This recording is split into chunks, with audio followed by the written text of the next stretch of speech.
They told me he was dead. 20 years. 20 goddamn years I carried that weight.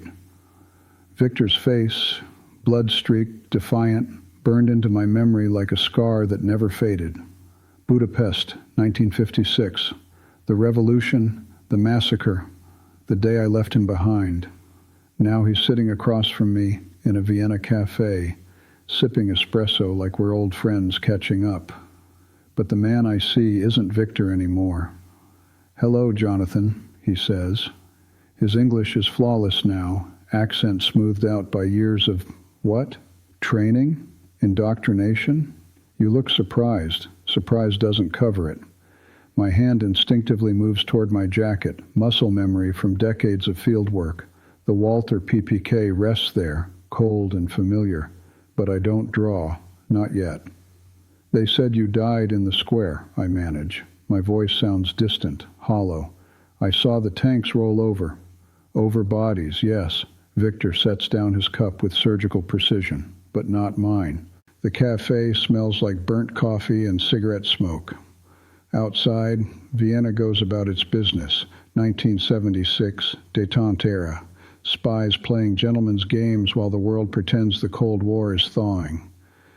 Inside this booth, my past is reaching across the table with the face of a friend I mourned. "Why now?" I ask. "Why reveal yourself after all this time?" Viktor smiles. It's the same smile, almost. But there's something behind his eyes that wasn't there before. Something that makes my gut twist. "Because I need you to understand, Jonathan. What we fought for in Budapest, we were children.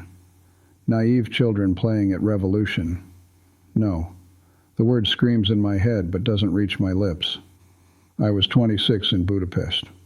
Fresh from Korea, hungry to prove myself in the intelligence game. The company sent me to observe, to report on the Hungarian uprising. Don't engage, they said. Just watch. But when you watch students facing down Soviet tanks with Molotov cocktails, when you see a city rise up against tyranny with nothing but courage and fury, you don't just watch. Viktor was a literature professor, spoke 5 languages, could recite Pushkin and Hemingway from memory.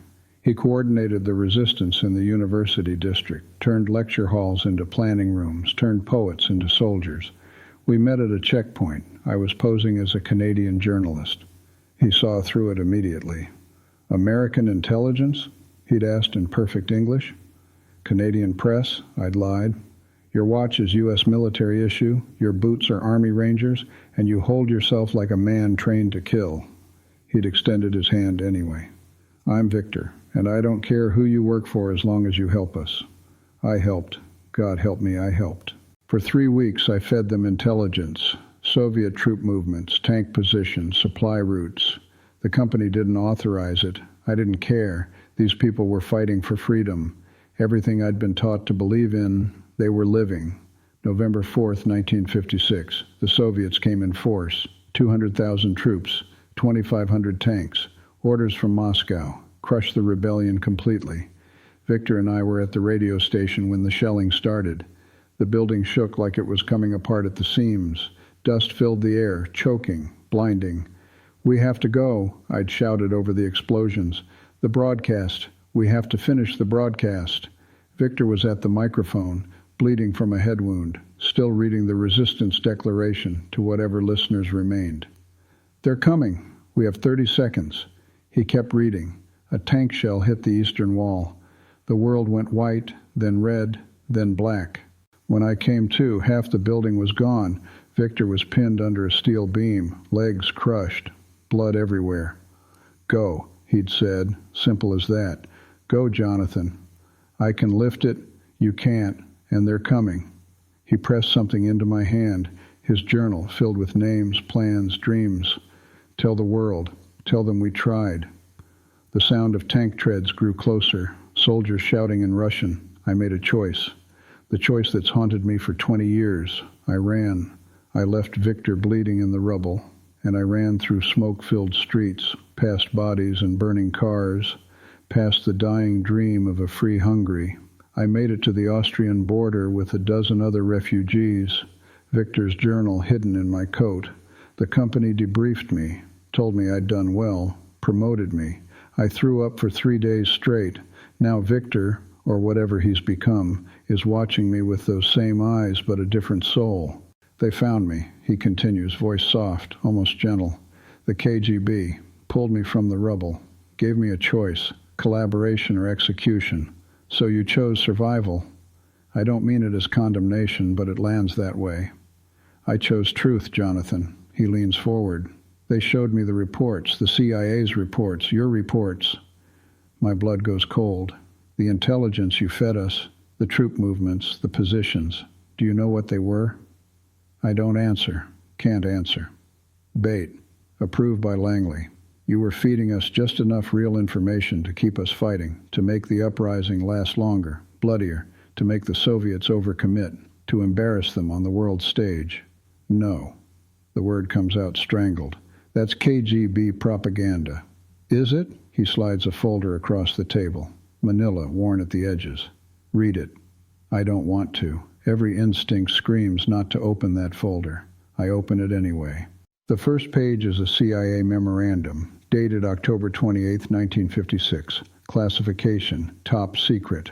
Operation Valuable Lesson. Extend Hungarian resistance by strategic intelligence sharing. Goal, maximize Soviet resource commitment and international condemnation. Acceptable losses, 15,000, 25,000 Hungarian civilians. Strategic value, critical. The words blur. My hands start shaking. We were pawns, Jonathan, both of us. I fought for freedom. You thought you were helping. But we were both playing roles in someone else's game. I look up. Viktor's eyes are wet. They didn't save me out of mercy, he says. They saved me because I was useful. Broken, angry, betrayed. Perfect recruitment material. And I've spent 20 years working for them. Good work, important work, preventing wars, saving lives. By becoming what we fought against? By understanding that there are no good guys, Jonathan. Just different empires playing the same game. A woman walks past our table. Blonde, late 30s, pushes a stroller. Viktor's eyes track her. Professional habit. So do mine. Why tell me this? I ask. Why now? Because tomorrow I'm supposed to kill you. The cafe noise fades. Everything fades except Viktor's face and the weight of the Walter against my ribs. There's a list, he says. Former assets from Budapest. The KGB wants them eliminated. Loose ends from a closed chapter. Your name is on it. They sent me because they knew you'd meet me, knew you'd want to understand. And will you? Kill me? Viktor looks at his hands. They're shaking too. I don't know, he whispers. 20 years ago, you left me to die. Today, I could do the same to you. Would that make us even? Would that make any of this mean something? I think about my wife, Sarah. My daughter, Emily, 15 now, wants to study journalism. My son, Thomas, 12, plays Little League. I've missed so many games, so many moments, too much time in shadows and lies. I think about Viktor's crushed legs, the radio broadcast, the choice I made. If you don't kill me, I say slowly, they'll know. They'll come for you. Yes. And if you do, you become exactly what destroyed Budapest. Yes. We sit in silence. The espresso goes cold. There's a third option, I finally say. Viktor's eyes sharpen. There, for just a second, I see the man I knew, the professor, the revolutionary. Defect, I continue. Come over. We can protect you, debrief you, everything you know about KGB operations. And then what, Jonathan? I become your asset instead of theirs? Trade one handler for another? You become free. He laughs. It's bitter, broken. Free. Like Hungary was going to be free? The question hangs between us like smoke. My watch reads 15:47. In 13 minutes, my contact expects a signal, all clear or emergency extraction. If I don't signal, they'll assume I'm compromised. The whole station will mobilize. I have a family, I say quietly. I know that doesn't change Budapest, doesn't change what I did, what we both did, but they're innocent in this. Everyone's innocent, Jonathan. That's the tragedy. Viktor stands. He's thinner than I remember, moves with a slight limp. Legacy of the crushed legs, probably. My controller expects confirmation by midnight, your body or proof of termination. And what will he get? Viktor puts on his coat, East German cut, I notice. Everything about him screams other side now. I don't know yet, he says. Then softer. In Budapest, when you ran, I understood. I was dying. Someone had to survive. Someone had to remember. I've remembered every day. Good. Then you'll understand what I have to do next. He walks toward the door. My hand moves to the Walter. Viktor. He stops. Doesn't turn around. The journal you gave me. I kept it. Translated it. Every word. Published excerpts in the Western press. Anonymous. Untraceable. Your words helped turn world opinion against the Soviets. It mattered. His shoulders tense. For a long moment he doesn't move. Did it change anything? He asks. It changed me. Viktor turns then. His face is wet with tears he's not bothering to hide. That broadcast I was reading when the shells hit. Do you remember what it said? I nod. I've never forgotten. We die for freedom. We die for truth. And if our deaths mean others might live free, then we die gladly. Viktor's voice cracks.